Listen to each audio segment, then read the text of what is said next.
Welcome दोस्तों, एक बार फिर आप लोगों का स्वागत है मेरे यूट्यूब चैनल में। और आज की जो मैं वीडियोस बना रहा हूँ वो है जो प्रोजेक्ट है क्रेडो एसेट्स प्राइवेट लिमिटेड द्वारा प्रमोटेड, और दूसरे हैं सिंगला बिल्डर्स एंड प्रमोटर्स।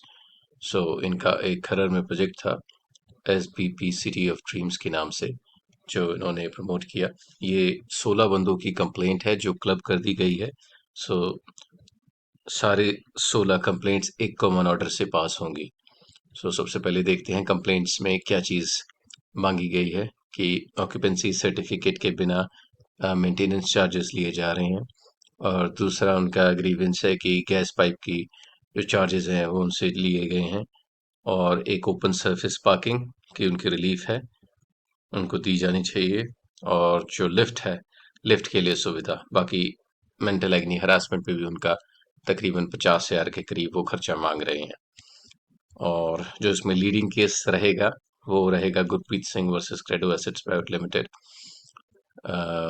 तो आइए डिस्कस करते हैं क्या प्रोजेक्ट था ये। 3 BHK की unit 4, tower G4, city of dream, sector 116, Landran Kharar का प्रोजेक्ट संते माजरा का 37 लाख रुपए के तकरीबन की ट्रांजेक्शन थी।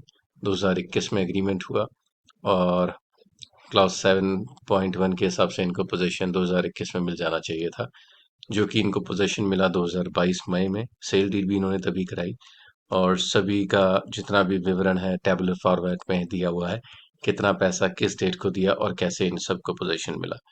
ये सारा जजमेंट का पार्ट है हमारा। अब हम देखते हैं जजमेंट का क्रक्स क्या है। सबसे पहले जो इनकी ग्रीवेंस ये है कि इनका जो ऑक्यूपेंसी कंप्लीशन सर्टिफिकेट है वो उनको फिजिकल पोजीशन से पहले नहीं दिया गया, इसीलिए इनका जो ये पोजीशन है वो इनवैलिड करार कर दिया जाए। उसके बाद क्लॉज 1.1 अग्रीमेंट का देखा जाए, उसमें साफ तौर पे लिखा है कि फिजिकल पोजीशन लेने से पहले सारी मेंटेनेंस चार्जेस होम बायर जो है एप्लीकेंट उसको देना पड़ेगा। उसके बाद आती है इनकी ओपन सरफेस पार्किंग की, जो इनके क्लॉज 1.9 स्केड्यूल ए में अग्रीमेंट में कह रहा है कि एक ओपन सरफेस पार्किंग कंप्लेनेंट्स को दी जाएगी at the time of the possession. उसके बाद आ जाता है government of Punjab local government का 2019 की नोटिफिकेशन, जहाँ पे पेशेंट्स के लिए जो बीमार हैं, फायर सिस्टम उनके लिए स्टेयर केस से ना होके एक लिफ्ट बनाई जाए ताकि बीमार व्यक्ति को निकाला जा सके। वो भी एक रिक्वायरमेंट इन्होंने कोट की। उसके बाद आ गई गैस पाइपलाइन, जो कि आजकल सभी मॉडर्न सोसाइटीज़ में गैस की पाइपलाइन से सारा जितना भी डोमेस्टिक यूज़ है वो हो रहा है। उसमें भी ऑलरेडी यही स्पेंड कर रहे हैं। उसके बाद आ जाता है IFMC maintenance charges one time ली जाती हैं कंप्लेनेंट से, वो भी 2021 के हिसाब से इन्होंने ली हुई है, जो कंप्लेनेंट के हिसाब से गलत है, वन साइडेड है, अनफेयर है। उसके बाद जो बिल्डर है, बिल्डर अपना रिप्लाई फाइल करते हैं, वो डिनाई करते हैं कि ये कंप्लेंट मेंटेनेबल नहीं है, जुरिसडिक्शन नहीं है, क्योंकि ये चंडीगढ़ में फाइल हुई है। क्रेडो एसेट्स का ऑफिस चंडीगढ़ में है, SBP का ऑफिस मोहाली में है। उनके हिसाब से ये कंप्लेंट मोहाली पंजाब में जानी चाहिए थी, चंडीगढ़ में नहीं सुननी चाहिए थी। सभी ने अपने ऑब्जेक्शंस जो लीगली मेंटेनेबल होते हैं वो उन्होंने लिए, कैसे इनकी रजिस्ट्री हो चुकी है और रजिस्ट्री के बाद अब कुछ बनता नहीं। दूसरा इन्होंने रेरा का भी डिफेंस लिया कि रेरा के हिसाब से इन्होंने सबको पार्किंग दे दी है और इनका कोई ग्रीवेंस बचता नहीं है। कंप्लेंट्स पे सारे डिफेंस लिए गए हैं बिल्डर की तरफ से।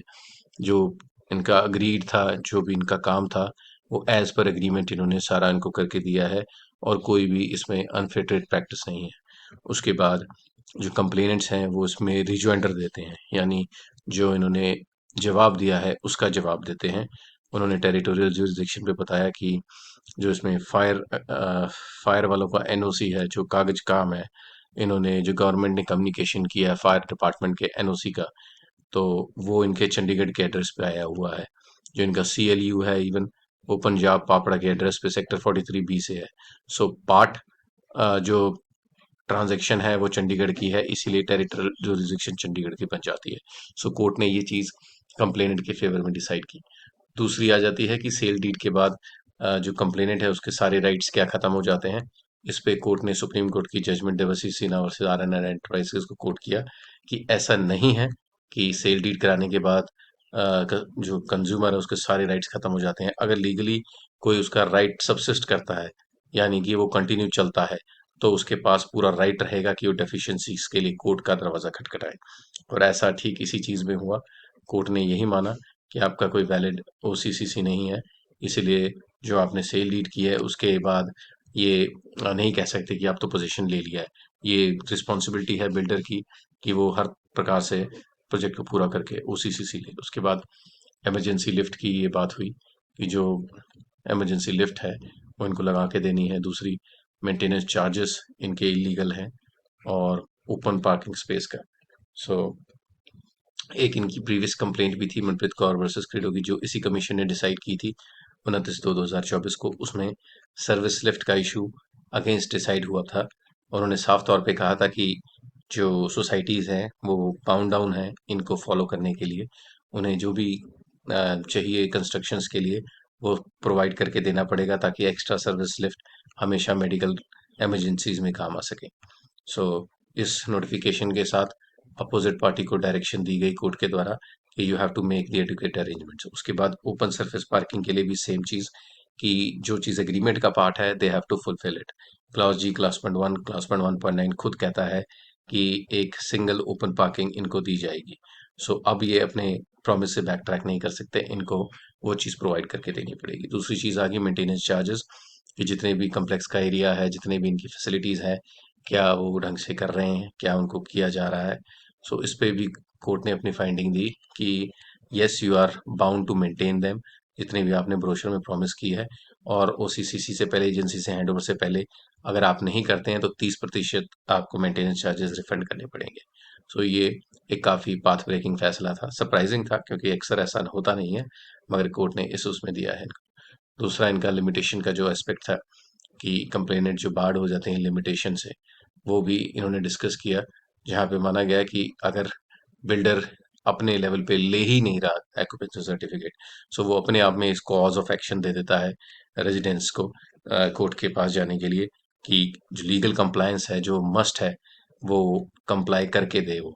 ऐसा नहीं है कि पोजीशन ले लिया है तो बिल्डर अब कहे कि मेरे को तो लेना नहीं है, नहीं, ऐसा नहीं रह सकता। इसीलिए ये चीज़ भी अगेंस्ट डिसाइड हुई।